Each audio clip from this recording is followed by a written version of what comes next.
참 기쁜 날입니다. 대한민국에게 2022년 3월 9일은 역사적인 날로 기억될 것입니다. 당분간 우파 정권의 재기가 어려울 것으로 보았는데 보란듯 우리는 5년 만에 정권을 교체했습니다. 이 모든 것은 국민의 승리요, 윤석열의 승리이며 정의와 공정의 승리이고 우리의 간절한 기도에 대한 하나님의 응답이었습니다. 3구 대선의 결과는 초박빙 승부였지만 역시 이변은 없었습니다. 밤이 조금 길었을 뿐입니다. 3월 9일 밤은 민주당에게는 고요한 밤이었고 청와대는 어둠에 묻힌 밤이었습니다. 그러나 윤석열에게는 거룩한 밤이었고 모든 국민에게는 감사 기도를 드리는 밤이었습니다. 대한민국 제20대 윤석열 대통령은 역대 어느 대통령보다 힘들고 고통스러운 길을 걸어야 할 것 같습니다. 그 이유는 대통령은 죽고 사는 문제와 먹고 사는 문제를 동시에 해결하면서 문재인 정권이 저지른 폐악을 대청소해서 정상적인 국가로 회복시켜야 하기 때문인 것입니다. 지금의 대한민국이 당면한 문제는 그 크기와 깊이에 있어 대통령 혼자의 힘으로 감당하는 것이 불가능할 정도로 어렵고 복잡하고 심각합니다. 윤석열 대통령 당선자에게 몇 가지 부탁을 드리고자 합니다. 첫째, 대통령에게 요구되는 리더십은 이끄는 것이 아니라 함께 가는 것입니다. 앞에서 끌기만 하면 뒤에 있는 사람의 소리를 듣기 어렵습니다. 그래서 함께 가야 한다는 것입니다. 그래야 소통도 조정도 가능할 것입니다. 문재인 정권의 독주와 독선을 본받아서는 안 될 것입니다. 지금의 정치 상황은 대통령이 어떤 일을 하려고 해도 거대 야당을 설득하지 않고서는 한 발짝도 움직이기 어렵습니다. 광화문으로 집무실을 옮긴다고 약속하셨는데 그 약속 지켜주시기 바랍니다. 청와대는 백악관의 3배 반이 되는 넓은 크기인데 불통과 제왕적 대통령의 상징이었고 국민과 소통하는 것이 아니라 구름 위에 군림하는 자리였습니다. 광화문 시대를 여는 것은 제왕적 대통령에서 벗어나 헌정사에 남을 획기적인 일이 될 것입니다. 문재인도 광화문 시대를 약속했지만 지키지 않았고 언론을 직접 만나겠다는 약속도 거짓이었습니다. 우리는 윤 당선자의 말에 무게가 문재인과 다른지 지켜볼 것입니다. 둘째, 대한민국은 죽고 사는 문제에 직면해 있습니다.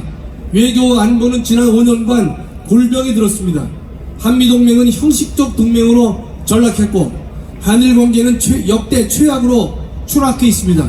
한중관계는 삼불약속 등으로 군사 외교 주권을 중국에 내줄 정도로 저자세로 일관했습니다. 모두 제자리로 돌려놔야 할 것입니다. 이러한 안보 외교의 골병은 문정권의 북한 김정은에 대한 환상에서 비롯된 것입니다. 문정권의 이러한 태도로 돌아온 건 더 커진 북핵과 미사일 위협뿐입니다. 윤 당선자께서는 대한민국 국민의 죽고 사는 문제를 잘 해결해 주시기 바랍니다. 세 번째, 지금 대다수 국민에게 필요한 것은 먹고 사는 문제의 해결입니다. 무엇보다 경제 살리기에 모든 노력을 기울여야 할 것입니다. 그동안 역대 정부는 청년 실업이나 출산율 문제를 해결하기 위해 밑빠진 독에 물 붓듯 천문학적 예산을 투입하였지만 해결은커녕 더욱 심각한 사회 문제가 되고 있습니다. 문정권은 청와대 일자리 현황판을 만들어 일자리 대통령이 되겠다고 했지만 아르바이트 일자리가 전부였습니다. 청년 실업 해결에 획기적 진전이 이루어졌으면 합니다. 코로나로 힘든 자영업자의 삶을 지켜주고 일자리가 없어 헤매는 청년들에게 희망을 주며 부동산 가격 안정을 통해 국민의 안정된 주거를 마련해 주시기 바랍니다. 넷째, 당선자께서는 많은 양의 공약을 제시했지만 가장 중요하고 시급한 정책에 집중해야 할 것입니다. 5년이 생각보다 짧습니다. 대통령에 당선되었다고 공약으로 만들어서는 안 되겠지만 약속을 지켜야 한다는 명분에 지나치게 집착해서도 안 될 것입니다. 인기 있는 일보다 옳은 일을 해야 할 것입니다. 문재인 정권은 어려운 연금 문제는 피해갔고 국가부채를 415조 원이나 늘렸습니다. 1948년 정부 수립 후 문정권 전까지 역대 정부가 진 빚이 모두 600조임을 감안하면 415조는 방만한 빚 늘리기 그 자체였습니다. 415조여는 나라 경제의 구조와 기본 툴을 고칠 수 있는 엄청난 예산이지만 어디로 갔는지 흔적도 없습니다. 문정권에서는 나라엔 절실하지만 인기 없는 개혁은 하나도 이루어지지 못했습니다. 다섯째, 갈라질 대로 갈라진 나라를 통합해 주시기 바랍니다. 이번 대선에서 보여준 근소한 차는 우리 사회의 분열을 극명하게 보여주고 있습니다. 문정권은 국민의 편을 가르는 방식으로 정치를 해왔습니다. 윤 당선인이 기대는 언덕은 정권 교체를 열망한 국민의 지지밖에 없을 것입니다. 어떤 경우든 참모 뒤에 숨지 말기 바랍니다. 공은 부하에게 돌리고 책임은 본인이 지는 대통령이 되시기 바랍니다. 착한 척하며 뒤로는 다른 일을 꾸미는 문정권과는 구별되어야 할 것입니다. 또 내 편만 챙기는 국정도 이제는 끝내야 할 것입니다. 윤 당선인은 공정과 상식으로 문재인 정권의 위선과 거짓에 맞섰는데 그 원칙과 소신으로 국정을 운영해 주시기 바랍니다. 또 국민과 진솔하게 소통하셔서 문재인 정권의 불통 정부를 무색하게 만들어 주시기 바랍니다. 앞으로 있어야 할 국사범에 대한 법적 처리는 문재인식의 보복적 적폐 청산도 아니고 거짓 춘풍 추상도 아닌 정의와 공정과 상식이 무엇인지를 보여주는 시스템에 의한 법 집행이 되어야 할 것입니다. 여섯째, 역대 대통령들은 너나 할 것 없이 남북 정상회담을 희망하면서 무슨 수건 사업처럼 여겼습니다. 이제는 남북 정상회담 집착식에서 확실히 졸업해야 할 것입니다. 필요하다면 해야겠지만 업적으로 목맬 이유는 없는 것입니다.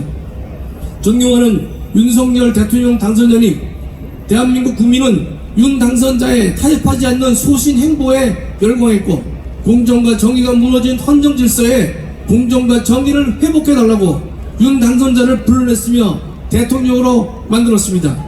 윤 당선자는 근소한 차이로 이겼습니다. 이 숫자가 주는 의미를 익히 잘 아시겠지만 끝까지 겸손하라는 국민의 뜻이 담겨져 있습니다. 문재인 정권의 실정과 정권 교체에 대한 국민의 열망과 전과 사범의 폐륜을 고려하면 10% 이상의 차이를 보여야 정상입니다만 하나님께서는 윤 당선자에게 교만하지 말라고, 독선하지 말라고, 또 불통하지 말라고 박빙의 차이로 승리를 안겨주셨습니다. 그렇지 않고서는 초박빙 승리를 도저히 이해할 수가 없습니다. 문재인 정권은 씹는 패권을 즐기면서 적폐청산 프레임에 갇혀 미래로 나가지 못했습니다. 윤 당선자를 지지하지 않는 자들을 아우르는 통합에 큰 정치를 해야 할 것입니다. 그러나 통합을 이유로 문재인 정권 5년에 무너진 헌정 질서와 파괴된 법치에 눈 감아서는 안 될 것입니다. 또 지난 5년간의 문재인 정권의 어두운 역사를 덮어서도 안 될 것입니다. 왠지 소통이 쉬울 것만 같아 보이는 순수하고 푸근하며 가식 없어 보이는 좋은 인상대로 5년 후 뒷모습이 아름다운 대통령이 되시길 간절히 소망합니다.